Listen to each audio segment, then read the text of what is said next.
All right, so let's go ahead and get started here. Um, my name is Rich Procida. I'm the founder of the Truth and Democracy Coalition. And what I want to do now, we're going to have a presentation by Professor Joseph Dowd on philosophical therapy for political activists. And but first, I want to tell you a little bit about the Truth and Democracy Coalition, and then tell you about some of our upcoming events.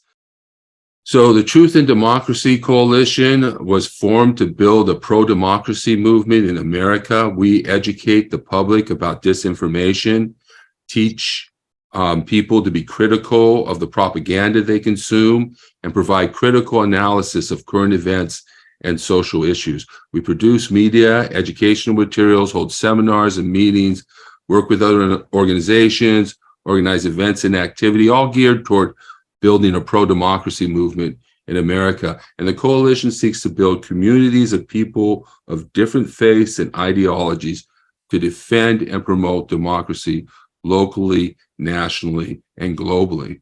We're going to have our first January 6th Remembrance Event Planning Committee meeting. We put an annual event on here in Whittier, California, in which we raise awareness about what happened on Jan 6, 2021. So that we can keep that in the forefront of people's minds. So we're planning our annual event to remember the attempted coup and the insurrection against the United States Congress. And it's important to remember what happened and to not let the actions of then President Donald Trump and his extremist followers overthrow our government and install Donald Trump as dictator for life.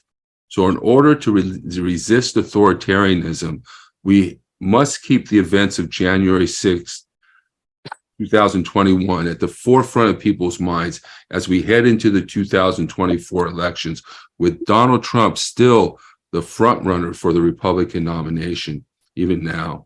So we're organizing an event in Whittier. We're going to help people organize events in their hometown. So join us by registering at tinyurl.com/Jan6th 2024. My name, Richard Procida. I'm an author, attorney. I wrote a book on global perspectives on social issues about pornography. I'm the leader of the Truth and Democracy Coalition. I'm going to lead a discussion about women, relationships, politics, and life. And we do this on a monthly basis. And this will be our third nonpartisan Red Pill men's group. And women are welcome to attend too, and they do attend. And at this meeting, we're going to begin our book study of The Rational Male by Rollo Tomassi. And we're beginning with the first section of the book, the basics. So to register for that, go to tinyurl.com/redpillmen. And then check out our discussion about what's wrong with men, or part one of that discussion at least. I'm going to be putting out the whole thing in its entirety, the whole hour and a half, but you can check out the first part of that presentation at our YouTube page, and you can get that at youtube.com/@Truth and Democracy Coalition. And when you go there, remember to like, share, and subscribe to our page. So today we have Professor Joseph Dowd, a philosophy instructor at California State University, San Bernardino, and he's going to teach us logic-based therapy and address the need for progressives to reclaim self-improvement. Dr. Dowd is licensed by the National Philosophical Counseling Association as a philosophical consultant. He's a professor of philosophy at Cal State University, San Bernardino. And as a philosophical consultant, what that is basically a therapist who uses philosophical reasoning to address emotional problems. And in this presentation, he's going to explain logic-based therapy and how you can use it in your own life.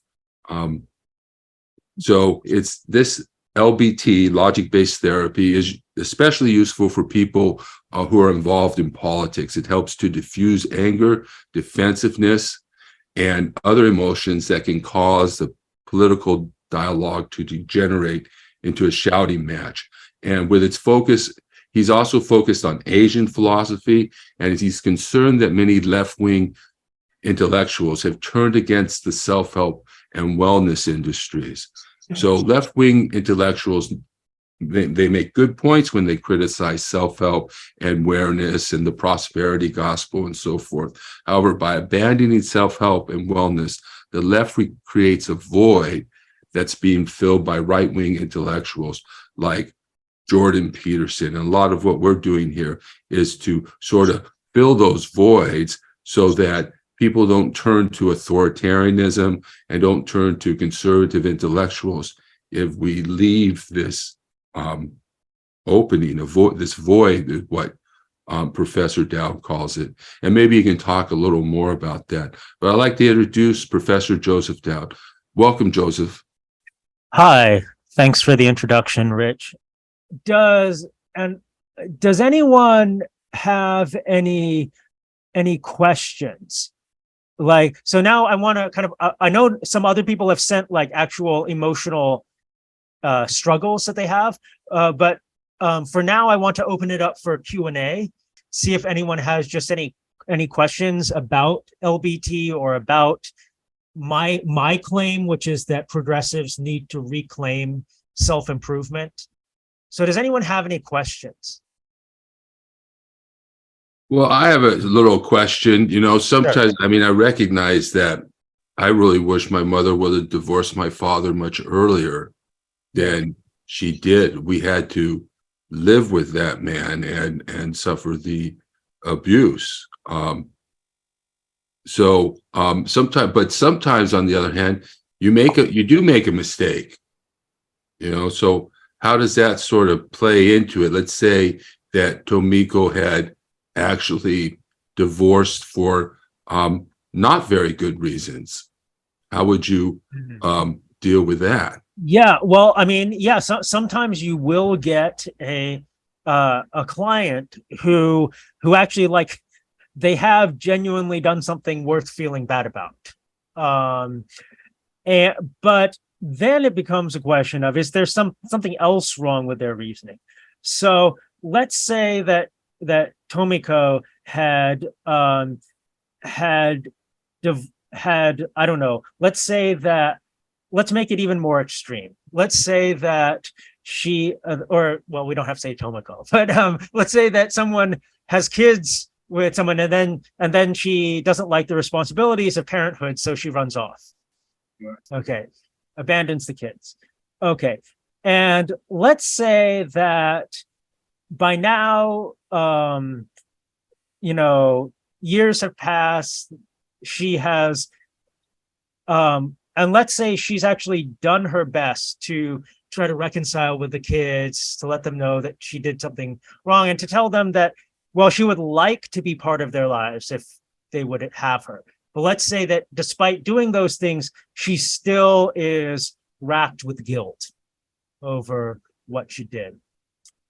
Well, in that case, I think we want to maybe look at exactly how that person is condemning herself. So, like, remember my former client's emotional reasoning. If I did bad things, then I deserve to suffer forever. So let's say she did something very bad in the past, something that is worth feeling guilty about. But at this point, it's already done. Like, and she's done everything she can to make things right. There's no more that she can do. So there's really no point in her torturing herself anymore. But let's say she continues to torture herself because she feels like she just deserves to suffer. Well, in that case, her emotional reasoning would be something like this. And I would maybe question the rule here, say, well, you know, again, if someone steals something, would you want them to suffer forever? Right. And that might help relieve some of the urge to just torture herself. Now it gets tricky because there are cases where someone might have done something bad and they still have things that they need to do to make amends. In order to achieve the kind of life or the kind of relationships that they want, they need to make some amends. Well, in that case, it might actually be useful for them to feel some guilt because that guilt might motivate them to do the right thing. And so I'm I want to make it clear. I'm not saying that whenever you feel an unpleasant emotion, you should always try to get rid of it using this method, because it might turn out that the emotion is actually quite justified. I'm just saying that if you are really suffering from an emotion that's really interfering with your ability to live your life, then this is a way you can kind of try to get back on your feet. Does that make sense? Okay. Yes, I have a Kimberly Weinstein Yeah. in the chat. And if you do want to put your questions in the chat, apparently I'm Yeah. able to monitor the chat. Yes. So do that too. So she says, how do you put this into play when, for example, you are staffing a booth and some angry conservative person cannot hear what you're saying because they're so angry and making assumptions? So can you use this technique to diffuse this situation? Not this technique exactly, because this is not meant to be used on another person, like to fix them if they don't want to be fixed, right? This is something you'd use on someone who wants to be fixed.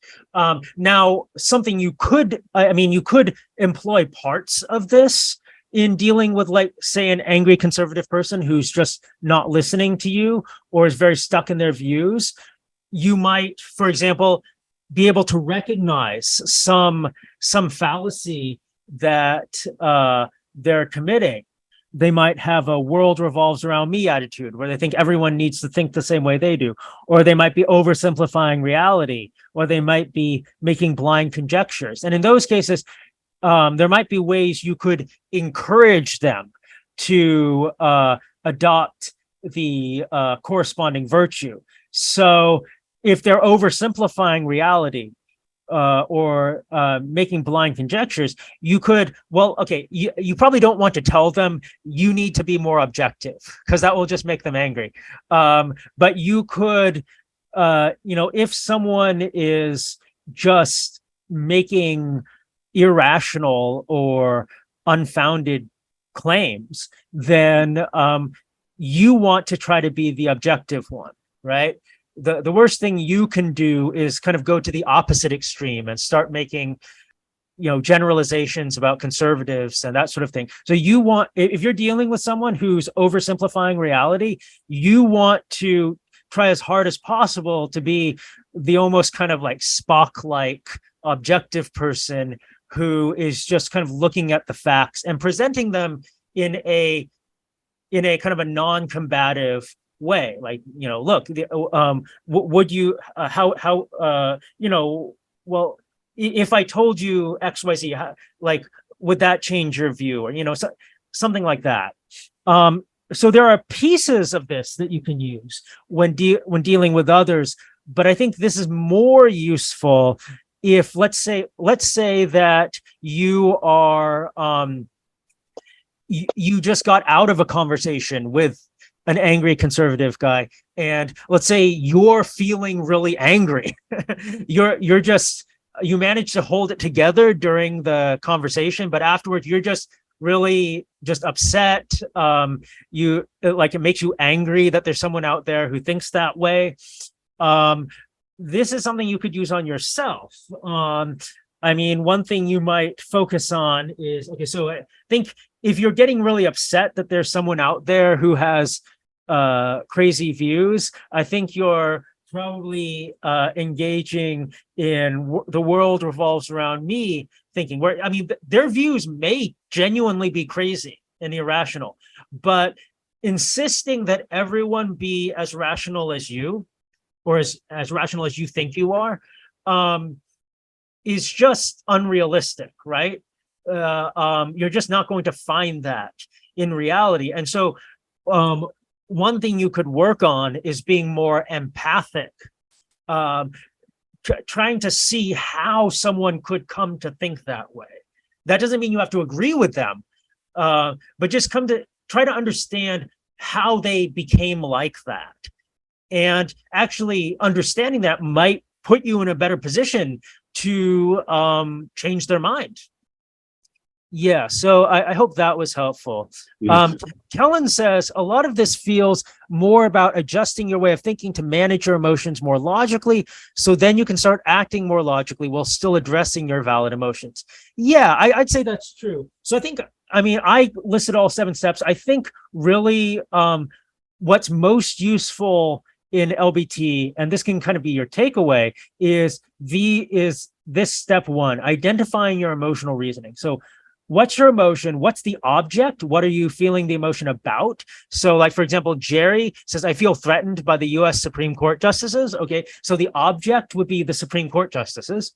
And the reaction would be a feeling, a feeling of fear or of anxiety, right? Feeling that you are in danger or the country is in danger. Now, that could be a quite justified emotion, right? The problem only would come if you are if it gets to the point where your anxiety is interfering with your life, right? You're just not able to live a normal life. Because look, if politicians, and let's be real, Supreme Court justices are politicians, even though they portray themselves as non-political, they are politicians. Like the fact that politicians you don't like are in power is a reason for concern, right? It is a reason to be anxious. The problem only comes if the anxiety is interfering with your life. So let's say you're feeling like, if there are these Supreme Court justices, then I need to worry constantly, right? I can't let myself stop worrying, or that means I don't really care. And some people do kind of think that way. Then the report would be, there are these Supreme Court justices, and the conclusion would be, therefore, I need to worry all the time. Well, that obvious. Okay, so there's an obvious problem with that, and I'll tell you what it is. Okay, so the rule is, if there are these Supreme Court justices, or if, fill in the blank, if something bad is happening, then I need to worry all the time. Well, okay, either if something bad is going on, like with the Supreme Court justices, either there's something you can do about it, or there isn't. If there's something you can do about it, then do that, right? Instead of sitting around worrying. Put your energy into actually doing something. If there's nothing you can do about the situation, then worrying is pointless, right?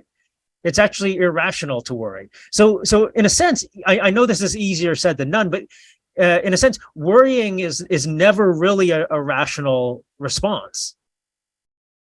Okay. Well, Galen seems to ask whether this is really only useful on yourself. Yeah. I think it's okay. So I would not recommend that you try to go through these steps with someone else to help them, unless you are a philosophical consultant, unless you've gotten the training. So I was more thinking of you using it on yourself. Many people get frustrated and upset and angry because of politics.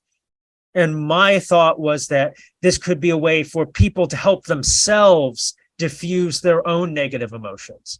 I wasn't really thinking of this as something you would use on someone else. Now, I'm not saying that being familiar with LBT couldn't be helpful when dealing with others. But I wasn't really thinking that you would be using this on someone else. Now, Rebecca says she feels futility over contacting her representatives in Congress and her senators because they're so biased against her point of view. So Right. How can she deal with that?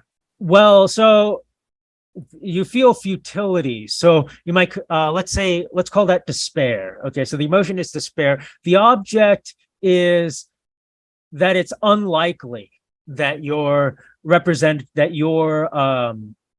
like letters or whatever will influence your representatives. Maybe because they have a different political ideology. Okay. And your response is to feel that it's useless. There's no point. So in that case, the rule is, if my representative is unlikely to be influenced by me, then it's useless to try to influence them. The report is I'm unlikely to influence my representative, and the conclusion is therefore it's useless to try to influence them. Okay, well, first of all, we might question the report. I'm not saying that you would your letter by itself is going to change your representative's vote. That's almost certainly not going to happen. But, politicians, what they really care about is getting reelected, right? And so if enough people contact them and urge them to vote a certain way, that might influence them. And so your communication by itself probably isn't going to do anything, but as part of a bigger group, you can probably achieve something. Even if a bunch of people urge the representative to vote a certain way and the representative doesn't end up doing it, still, I mean, let's maybe, I don't know, let's be real cynical and say maybe they're being paid off by lobbyists or something to vote a certain way. So all their constituents' messages aren't changing their vote. Well, still, now they know that a bunch of people want them to vote a certain way. So if the political winds change so that it then becomes maybe more advantageous to them to vote that way, then they won't have any hesitation about voting that way because they'll know that that's what their constituents want. So that's one way to look at it. Another way is, let's look at the rule. If I'm unlikely to influence my representative, then there's no point in trying. Well, you might ask yourself, okay, is that really true? And I guess that would depend on your personal values. I mean, because some people say that, there could be people, let's say Democrats living in a deep red state. They know that their vote isn't going to really do anything, but they still see value in voting because they see it as kind of their civic duty or something. So you might also question the rule. Okay, let's see. Any other questions? Let's see. Something just came in.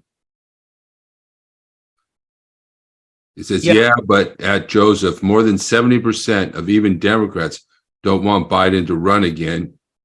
Yet he says he doesn't care and will run anyway. Yeah. So, okay. So what you're pointing out is, well, even in cases where a bunch of people want something, it doesn't really seem to change the politician's mind. Okay. Now that's true. I mean, an example I could give you is, did you know that you could fact check me on this? Like, seriously, fact check me. If you look at polling, not only a majority of Americans, but a majority of Republicans think we should raise taxes on the wealthy. Did you know that? Like, a majority of Republicans think that. And yet are the people in Congress, either Republicans or really Democrats for the most part, are they very likely to raise taxes on the wealthy? No. So I understand where you're coming from, that feeling of futility. But again, I would say it's only possible to make a difference if you get enough people on board. I assume many people here are activists. I mean, that's the job of activists. I'm actually not much of an activist myself, but that's a job of activists, to try to get people on your side. You may not, through like writing letters to your senator or whatever, be able to change anything, but by trying to get your message out there, you might change some minds. And if enough people do that and enough people change minds, then and you get enough people who are really who are on your side, then as a group, it could be possible to make change, either by electing new people or through some other means. Oh, how is 70% not enough? Yeah, okay. So, and this goes to another example would be the one I gave, where I said even a majority of Republicans want to raise taxes on the wealthy. Yeah, and you do sometimes wonder, how is that not enough? Well, I'll tell you. I mean, why it doesn't always work out. It's because we vote for representatives. We don't actually vote on policies. The representatives vote on policies. And so what we end up having to do is vote for the representatives we like best.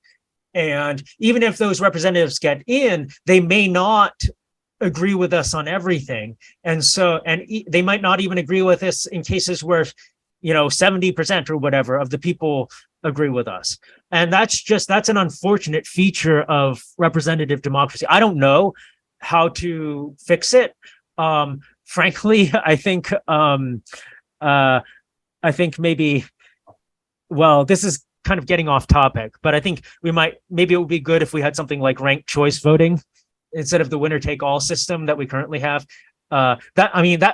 Personally, I think just reforming the voting system is the only way we'll fix those problems. But again, in order to do that, in order to reform the voting system, you need to get people on board who are going to be on your side on that issue. And so it's still worthwhile to speak out. You might not change your elected representatives, but you might change other people's minds. And by changing other people's minds, you might help to change the system. I want this talk to be as practical and as useful as possible to you. So if I were to leave you with one thing, I would leave you with the current slide that I'm on. Just step one, where you identify the emotion you're struggling with, the object, the reaction, you construct your emotional reasoning. And then what's so useful about that is even forgetting about the other steps, just see if you can find a flaw in that emotional reason. Usually it isn't that hard, right? Like with Tomiko, we saw, there was an obvious problem with her assumption that getting divorced must have been bad, right? And once we laid out the emotional reasoning, it was very easy to see that. So I would leave you with this slide. This is something you can do on your own to deal with your own emotional struggles. And I wish you all the best of luck. I hope you're able to improve your lives with this. All right. Thank you, Joseph. I wanted to make a couple announcements and then just remind you about and Stephanie, if you're here, if you want to talk about Whittier term limits, you can go ahead and unmute and just give us an update on what's happening if you want to do that. I put in the chat some links to our upcoming events, the Whittier Planning Committee meeting for our Jan 6th event, and to do events on Jan 6th around the country.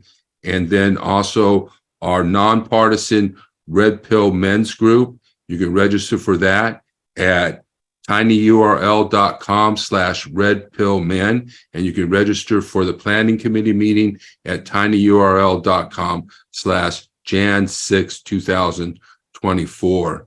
Thank you, everyone, for coming. Thank you for participating today. Thank you, Joseph, for preparing this wonderful talk.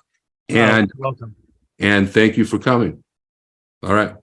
Bye, everybody. Bye, everyone. The latest jobs report shows employers added 339,000 jobs last month. Blowing through expectations for May. That is well above even the pace that we had seen in the month of April, which was revised up to 294,000. The jobs count has now beaten estimates 14 of the last 17 months. That's the 29th straight month of job growth in America. There's really no other way to interpret this report as consistent with a labor market which remains incredibly strong. It remains just red hot. It's a great time to be a worker. This is the kind of report that will likely trigger Joe Biden to take a victory lap. So we've been averaging, get this, 341,000 jobs every single month for the last 12 months. It's a pretty startling number. Put simply, I would argue the Biden economic plan is working.